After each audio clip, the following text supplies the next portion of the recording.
متحدہ آندھرا پردیش کی تقسیم کے ذریعے تلنگانہ کی تشکیل کے بعد سے ہی وہاں خدمات انجام دینے والے تلنگانہ کے ملازمین کی خدمات ان کے آبائی ریاست میں حاصل کرنے وزیر اعلیٰ تلنگانہ کے سیار اعلان کے بعد اے پی میں کام کرنے والے تلنگانہ کے ملازمین نے ان کے پورٹریٹ کو دودھ سے نہلایا۔ اس اعلان کا ان ملازمین نے استقبال کرتے ہوئے مسرت کا اظہار کیا۔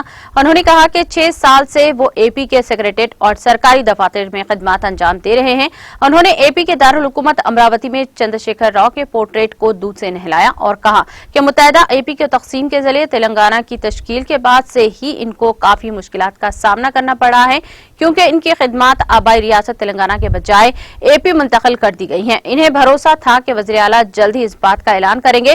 انہوں نے کہا کہ اے پی میں کام کرنے والے سرکاری ملازمین کی تنظیموں کی طرف سے وہ وزیر اعلیٰ سے اظہار تشکر کرتے ہیں۔ T T V news YouTube channel کو سبسکرائب کریے، لائک کریے اور کمنٹ کریے، اور ہاں پریس دا بیل آئیکن تو ایوری اپڈیٹ کے لیے۔ Thank you so much.